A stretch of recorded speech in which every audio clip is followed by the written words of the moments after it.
cru comprendre que vous aviez quelque chose en commun. Est-ce que vous pourriez nous en parler? Notre point commun, c'est le métal. Absolument, la sculpture et le métal. Voilà, le point commun, c'est le métal. Maintenant, comme je l'ai dit tout à l'heure, c'est lors d'une visite de l'atelier de Serge où j'ai eu on peut dire un déclic, ou en tous les cas où j'ai été impressionné de voir que quelqu'un pouvait franchir le pas et devenir artiste. Et cette petite graine a germé au fil du temps, et même si j'ai fait 10 ans d'artisanat entre le moment où j'ai rencontré Serge et le moment où je suis devenu artiste, la petite graine a germé, et voilà, aujourd'hui... encore faire plus. Voilà. Un artiste, c'est plus. Un concurrent, non, pas un concurrent, mais voilà. Un vie avant tout, et... Non, mais je pense que, encore une fois, chacun a vraiment sa vision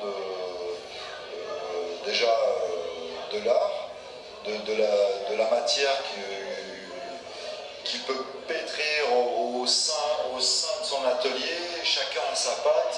En plus, Eric, t'es vachement plus complémentaire parce que tu as la forge, donc tu as des atouts supplémentaires. Donc moi je suis resté dans un axe finalement, peut-être pas côté préhistoire, mais tu vois, brut. Et puis moi mon atout c'est jongler avec les formes, alors que toi peut-être que tu formes tes formes. Ouais, comme tu disais, je suis plus figuratif, ou quand tu... On est figuratif tous les deux. Ah mais tout à fait. Mais autant, je pourrais aussi faire des comme dans Taureau, ou des disproportions, alors qu'on peut le faire aussi, Botero ou d'autres, on l'a fait sur le corps des femmes. Moi aujourd'hui, j'en suis pas encore là, même si j'arrive à faire je travaille sur le vide, par exemple, je travaille sur... Mais j'essaye de toujours garder l'esthétique de la femme, dans l'esthétique que moi, personnellement, j'ai en tête. Alors que d'autres vont travailler le corps de la femme différemment. Donc chacun a sa vision de l'esthétisme, et sa façon de travailler. Donc voilà, ce qui nous rapproche, c'est le métal, et ce qui nous sépare, c'est la façon dont on voit les choses et dans la façon dont on travaille la matière. C'est notre différence. Voilà. Absolument. Finalement, Serge, le fait d'avoir créé une vocation chez un confrère et qui est devenu ami, qu'est-ce que ça vous fait? Tant mieux, un artiste de plus, c'est un artiste qui va vivre, qui va aussi nous enrichir, parce que déjà, il va faire des expos.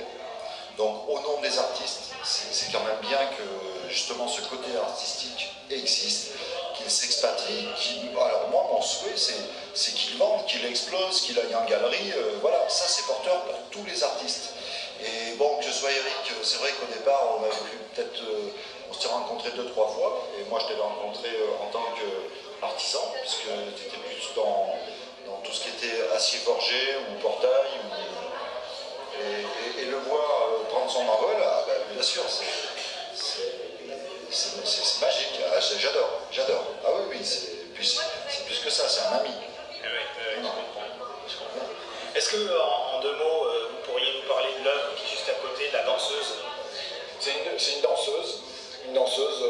Bon, je voulais lui donner le mouvement, parce que l'une des premières œuvres que j'ai fait, qui s'appelait La Sirène, et Serge, la première fois qu'il l'a vue, m'a dit elle est bien, mais elle n'a pas de mouvement.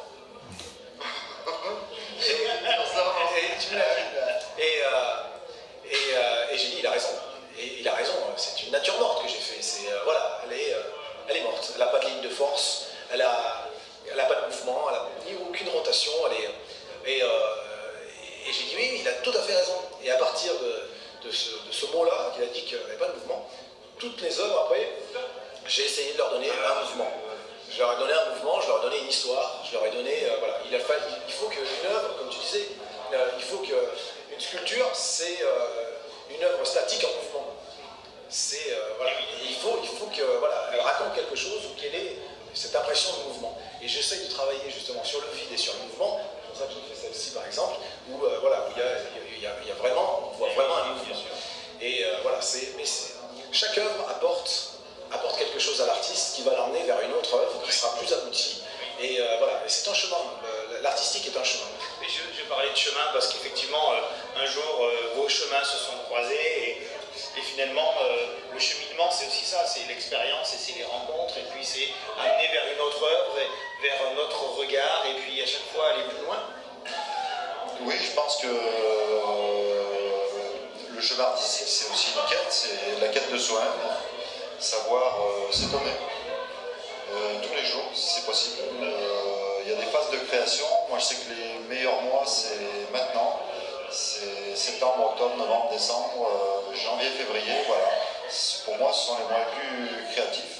Bon, les éléments changent, il y a de la pluie, il y a du vent, on se les caille. Et aussi parce que quelquefois, voilà, et généralement, je réalise moins de choses l'été, ou réfléchis différemment. Mais c'est vrai que c'est une quête, et une sculpture en amène une autre. Et bien souvent, quand on est en train de faire réaliser une sculpture, on a déjà une autre idée qui germe, et c'est ce qui fait que l'envie est toujours là. Voilà. Parlez-nous, Serge, de vos prochains projets. Alors, c'est sûr qu'il pourrait y en avoir plusieurs, donc j'ai commencé à acheter des pièces aussi de base monumentale pour faire, pourquoi pas, un pied géant, donc sans vous étonner, il sera géant. Et c'est vrai que celui-là peut m'amener peut-être sur 2 années de travail, parce qu'il y aura beaucoup de levage, de soudage, mais voilà, c'est pas la quête au plus grand, c'est que je le vois comme ça, puis aussi je peux me ramasser, hein. Ça ne veut pas dire qu'il me réussit au bout, mais en tout cas j'ai envie de l'engager. Bon, avant d'attaquer ces travaux d'Hercule, je vais commencer par faire une maquette. Vous savez, les travaux d'Hercule, d'autres ont fait des tours Eiffel ou ont vendu ou ont offert des statues de la liberté, donc c'est... Alors, si vous parlez de Bartholdi ou de Monsieur Eiffel, il y avait quand même une sacrée équipe autour. Oui, alors, moi je travaille en solo. Et oui, c'est une contrainte de plus. Voilà. Donc, pourquoi pas, ça peut me donner l'idée de travailler en groupe. Pourquoi pas, sur une. Ça serait encore une nouvelle expérience, voilà. C'est peut-être, vous m'avez peut-être soufflé une idée. Ou je voulais peut-être souffler. Mais bon, c'est vrai que... Mais bon, je pourrais en faire un de 100 mètres de haut, je ne sais pas si... Voilà, j'en serais plus ravi. En tout cas, celui-là, je le vois bien, il est dans mes cordes, je le sens bien pour l'instant, j'achète des éléments en vue de cette construction. J'espère qu'elle verra un jour. Mais nous aussi, on l'espère, et puis, oui, Qu'est-ce que ça arrive? Eh bien, écoutez, on sera à vos côtés pour suivre ce futur projet. Et puis, en tout cas, merci pour le temps que vous nous avez consacré. Je vous en prie. Merci. Merci à vous. Merci.